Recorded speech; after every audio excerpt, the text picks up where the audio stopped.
Vamos a dar un paso más allá en el estudio de grupos. Vamos a empezar a estudiar una estructura nueva, entre comillas, que se llaman subgrupos. En realidad no es nueva porque un subgrupo va a terminar siendo un grupo también. Lo que pasa es que tiene una peculiaridad y es que vive dentro de un grupo.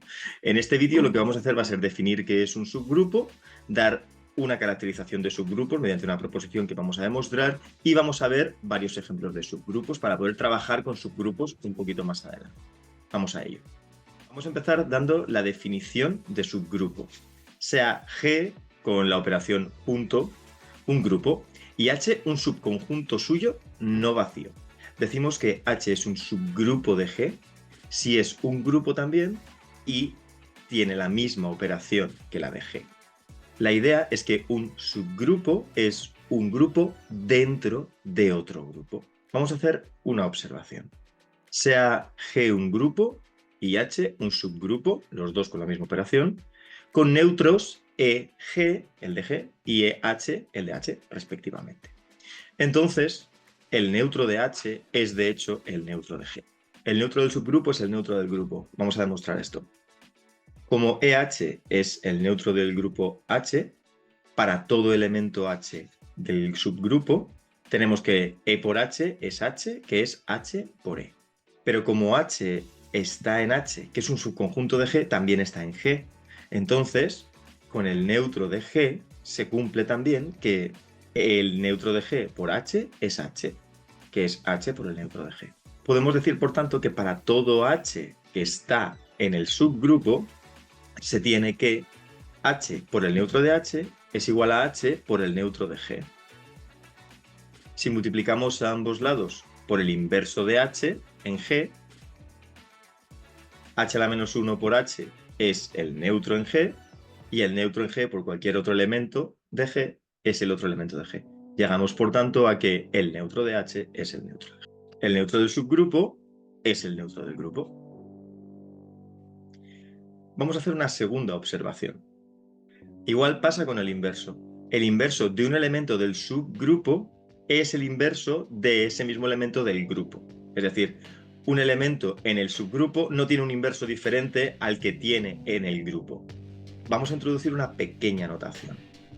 Si H es un subgrupo de G, escribimos H menor o igual que G, que quiere decir subgrupo. Y de hecho, si se sobreentiende con qué operación estamos trabajando, tan solo escribimos H subgrupo de G, así, H menor o igual que G. Insisto, no es menor o igual, significa subgrupo en este contexto. Vamos ahora a ver una proposición que nos da la caracterización de un subgrupo. Sea G un grupo y H un subconjunto de G no vacío. Son equivalentes. Primero, que H es un subgrupo de G, y segundo, que para todo X y en H, X por Y a la menos 1 está en H. Es decir, si yo cojo dos elementos cualesquiera de H y multiplico el primero por el inverso del segundo, también está en H. Esta condición caracteriza absolutamente un subgrupo. Vamos a demostrarlo. Voy a empezar demostrando que si H es un subgrupo, entonces se cumple la segunda condición.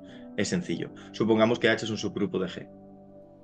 Tomamos X en H e Y en H. Como H es un grupo, Y a la menos 1 está en H. Entonces, X por Y a la menos 1, que son elementos de H, al multiplicarlos se quedan en H. X por Y a la menos 1 está en H. Se cumple la segunda condición. Vamos a ver ahora que la segunda condición implica que H es un subgrupo de G. Sea H un subconjunto no vacío de G, que cumple la segunda condición. ¿Es H un subgrupo de G? Lo que tenemos que hacer es demostrar que se cumplen las propiedades de grupo, porque es un subconjunto y lo que tiene que pasar es que sea un grupo dentro de G. Vamos a verlo. Pero vamos a empezar por el neutro. Vamos a tomar un X en H y elegimos en la segunda condición el Y en H como el X también. Es decir, tomamos X en H, y en H sería X también, otra vez, y aplicamos la segunda propiedad, que es que X por Y a la menos 1, que en este caso es X, X por X a la menos 1 está en H, pero X por X a la menos 1, ¿quién es? El neutro. Por tanto, el neutro está en H. Vamos a ver ahora el inverso. Tomamos un elemento i en H cualquiera. Como el neutro está en H e i está en H, por la segunda condición, e por i a la menos 1 está en H. Pero como es el neutro, e por i a la menos 1 es i a la menos 1. Así que i a la menos 1 está en H. Si i está en H, i a la menos 1 está en H. Tenemos el inverso. Vamos a comprobar que la operación es interna en H. Tomamos un x en H y un y en H. Acabamos de ver que si y está en H, su inverso también lo está, así que y a la menos 1 está en H. Utilizando la segunda propiedad, en x e y a la menos 1, tenemos que x por y a la menos 1 a la menos 1 está en H. Pero y a la menos 1 es y. Entonces, x por y está en H, el producto, si tomo x e y en H, el producto está en H, es interno.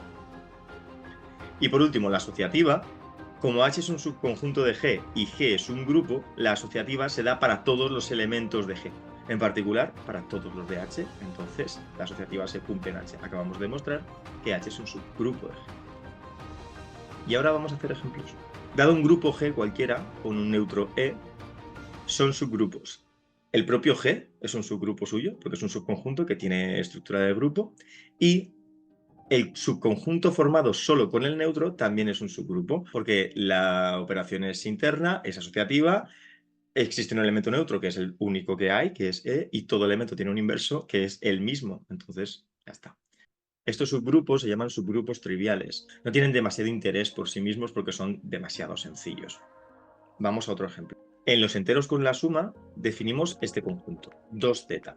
2z son los elementos de la forma 2 por k, donde k es un número entero. Entonces, 2z es un subgrupo de z. Para que nos hagamos una idea qué elementos hay en 2z, los elementos de 2z se construyen multiplicando 2 por cualquier número entero. Por ejemplo, 2 por 0, 0, 2 por 1, 2, 2 por 2, 4 y así en adelante, o 2 por menos 1, menos 2, 2 por menos 2, menos 4 y así hacia los negativos. En realidad, 2z son los enteros pares. Para demostrar que 2z es un subgrupo de z, vamos a utilizar la proposición anterior. Primero, 2z es un subconjunto no vacío.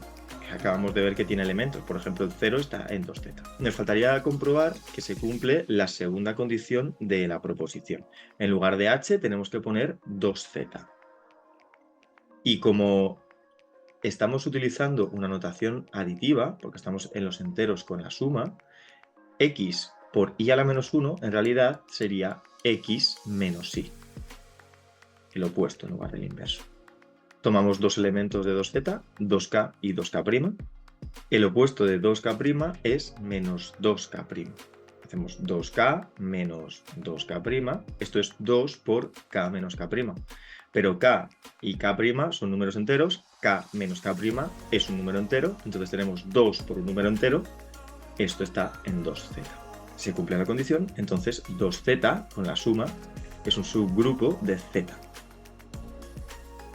Vamos a hacer un tercer ejemplo en el que generalizamos el ejemplo anterior, porque ese 2 en realidad no nos dice nada. O sea, podría ser un 2, pero ¿qué cambiaría si fuera otro número? Pues vamos a ver que absolutamente nada. Entonces, en z con la suma definimos el conjunto mz, que es el conjunto de los elementos m por un número entero. Para m, un número natural que no sea ni 0, porque si no serían todos ceros, ni 1, porque si no obtendríamos todo z. Y m es fijo, ¿vale? Es un número fijo. Para que nos hagamos una idea, pues mz puede ser 2z, 3z, 4z, 27z. En cualquier caso, mz son los múltiplos enteros de m. Entonces, mz es un subgrupo de z. La demostración es exactamente igual que la que hemos hecho para 2z. mz es un subconjunto de z no vacío. Porque, por ejemplo, para k igual a 1, m por 1, m está en mz. Y ahora, dados mk y mk' en mz, el opuesto de mk' es menos mk'. Si utilizamos la segunda condición de la proposición, tenemos que hacer mk menos mk', sacamos m factor común, m por k menos k', k menos k' es un número entero, entonces tenemos m por un número entero, esto está en mz. Mz es un subgrupo. ¿Qué podemos concluir? Pues podemos concluir que todos los mz con la suma son un subgrupo de z con la suma. Vamos a hacer otro ejemplo. Recordemos los grupos de matrices que conocemos con la operación producto. Teníamos el grupo general lineal de orden n. Vamos a hacerlo sobre R, aunque podría ser sobre cualquier cuerpo. El grupo general lineal de orden n sobre R son las matrices cuadradas de orden n invertibles.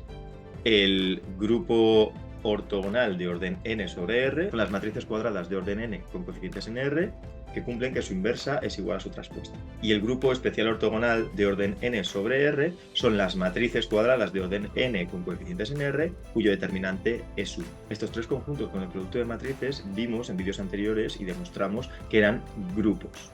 Y además se da que el especial ortogonal es un subconjunto del ortogonal, que a su vez es un subconjunto del general lineal.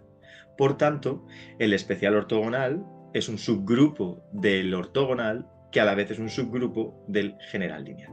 Vamos al último ejemplo. Recordemos el grupo simétrico del vídeo anterior, o el grupo de permutaciones, sigma 3, cuya tabla de Cayley es la siguiente. Si nos fijamos en esta parte de la tabla, vemos que tiene estructura de grupo con los elementos identidad, sigma y sigma cuadrado. Por tanto, el subconjunto identidad, sigma, sigma cuadrado con la composición es un subgrupo de sigma 3. La idea con la que nos tenemos que ir de este vídeo es que un subgrupo es un grupo dentro de otro. Y además tenemos una herramienta muy potente para demostrar que un subconjunto es un subgrupo, que es la proposición que hemos visto antes que caracteriza los subgrupos de un grupo. Viendo que si tomamos dos elementos del subconjunto x, y, haciendo x por y a la menos 1, está en el subconjunto. En los siguientes vídeos vamos a trabajar con subgrupos.